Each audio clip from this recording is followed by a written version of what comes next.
luoghi di...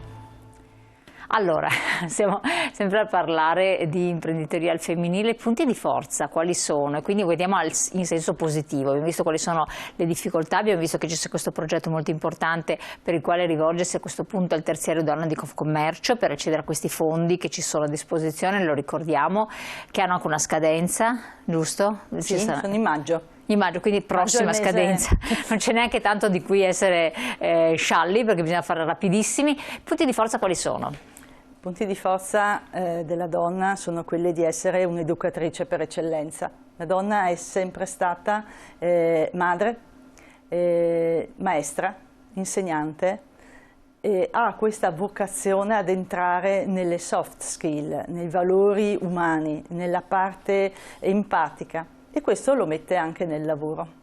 E quindi stiamo osservando quanto alcune aziende guidate da donne abbiano una alta attenzione al welfare interno per favorire il lavoro delle loro dipendenti e delle loro collaboratrici.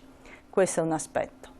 Le donne si stanno, con la post-crisi pandemica oltretutto, hanno ripreso alcuni temi che sono stati coloro che ci hanno permesso di comunicare tra tutto il mondo durante l'isolamento, che sono il mondo del digitale.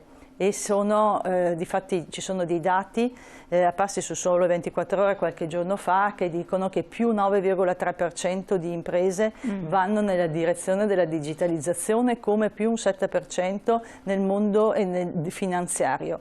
Queste sono evidenze importanti soprattutto di giovani donne che sono messe al lavoro, che hanno fatto impresa, che hanno fatto piccole imprese perché sono bene o male professioniste e lavoratrici autonome, che hanno trasformato quanto hanno appreso in studi universitari e non legate alle famose STEM. Anche qui noi stiamo insistendo da molto tempo verso l'orientamento della scuola e dell'istruzione in materie che fino a pochi anni fa erano di prevalenza accesso maschile, ma anche lì i risultati sono molto importanti ed essere parte attiva e fondamentale nei luoghi di sviluppo economico maggiori con competenze elevate vuol dire anche poter essere messe nei posti apicali in aziende di grandi performance in questi settori che ovviamente sono attorno a noi.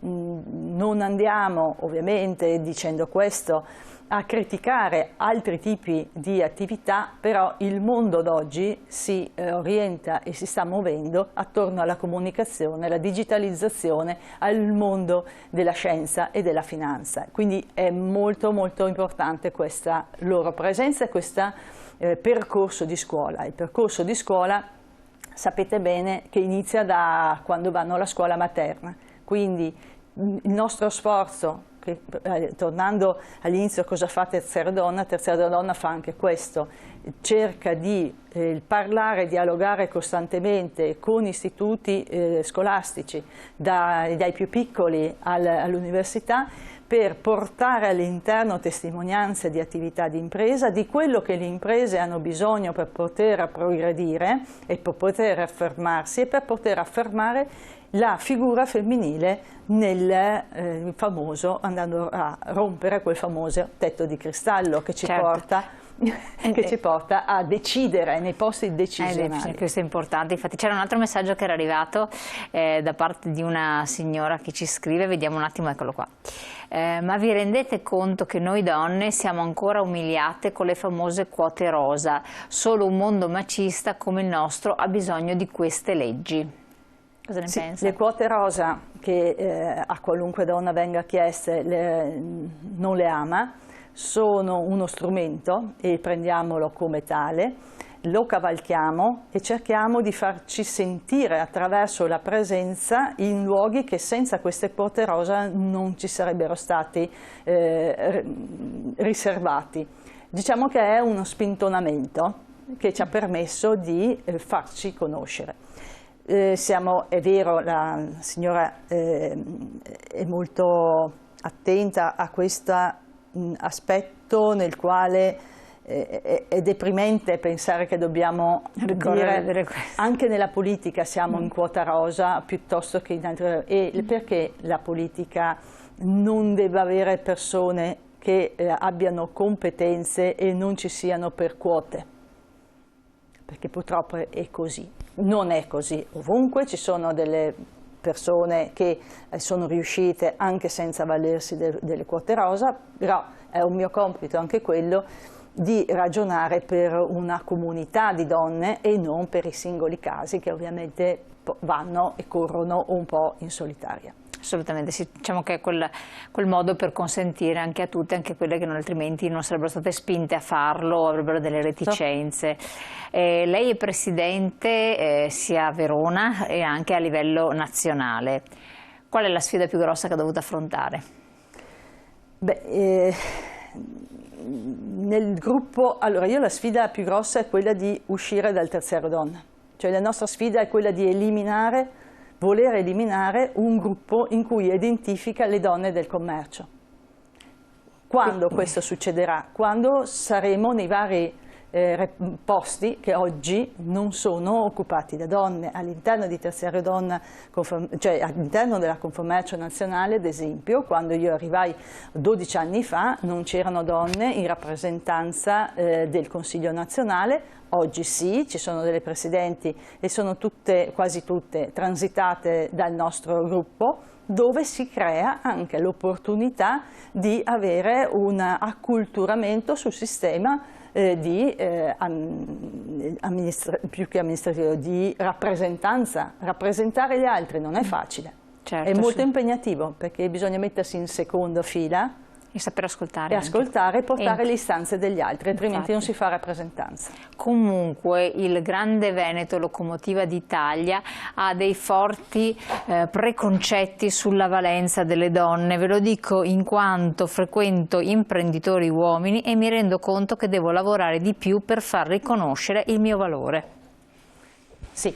È un'affermazione che trova rispondenza in tanti altri commenti che sento da altre donne. Io faccio questa rappresentanza perché personalmente non ho subito alcuna discriminazione nel mio lavoro. Lavoro su un mercato, il mercato è il luogo delle pari opportunità, perché se io vendo un prodotto piuttosto che un servizio, il mio cliente accetta il risultato del mio lavoro e mi sento, appunto perché libera da questi preconcetti o da questi legacci di pensare in questo modo, mi sento promotrice nella collettività di istanze di altre persone delle quali tengo conto e cerco ogni volta di farmi strada con le esigenze delle persone. In che settore si occupa? Io sono un intermediario assicurativo e precedentemente ho lavorato in banca. Sono anche consigliere di Confiditer, che è quella...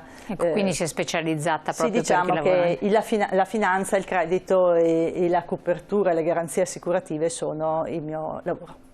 E come donna, con questo ruolo, ha avuto difficoltà a relazionarsi con le imprese, imprenditori, eccetera, quando rivestiva il ruolo all'interno della banca? O come proposta di assicurazioni o quant'altro? Allora, vendita di prodotti assicurativi? Sono due epoche diverse.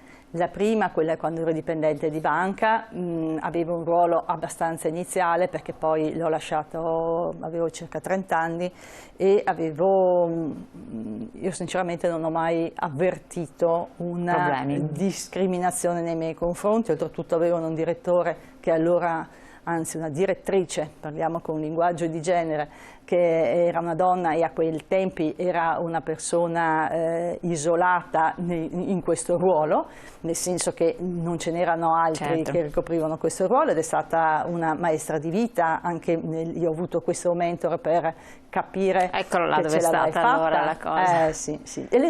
Ma quello è molto importante secondo me, per vedere tutta la normativa per accedere ai fondi, a chi devo rivolgermi e su quale portale devo andare. Immaginavo che la cosa triasse. I fondi, vede che il credito è al centro, è la cosa più importante. È pubblicato sul decreto del Ministero dello sviluppo, e poi accedendo al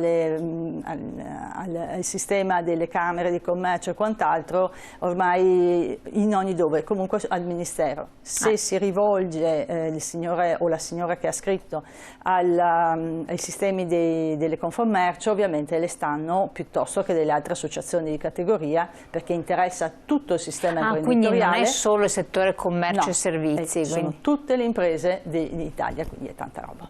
Quindi è sì, dipende insomma l'appartenenza che ha. Quindi anche quelle produttive, quindi non solo relative alla commercializzazione, alla fornitura di servizi, quindi tutto il tipo di tutto l'imprenditoria al femminile. Quindi. Certo. Questo è PNRR già, oppure sono altri? Questo raccoglie i 160.000 euro dal fondo PNRR, gli altri 40.000 invece è la legge di bilancio 2021. Della legge di bilancio è stata fatta un'unica dotazione per poter rispondere maggiormente senza avere frammentazioni di fondi. Certo, no, me lo chiedevo anche perché poi so che tutto quello che viene anche dal PNRR sarà soggetto alla lente di ingrandimento dei controlli, perché giustamente hanno il terrore, ed è lecito nel nostro paese che ci siano frodi o quant'altro, quindi bisogna operare con onestà, insomma, naturalmente. Credo che la trasparenza e l'onestà siano quelle che ci devono contraddistinguere, e per fare la differenza sul mercato dobbiamo tendere in questo senso, perché ovviamente se ci si presenta con una carta d'identità bella, pulita, con un bel viso, siamo credibili e quindi abbiamo credito. Bellissimo questa frase, questo slogan terminale. Presidente, grazie, bocca al lupo, buon lavoro naturalmente a voi cari telespettatori, grazie ad averci, e telespettatrici, grazie ad averci seguito come sempre, aver partecipato con i vostri messaggi. Poi potete rivedere la puntata sul nostro sito. Grazie.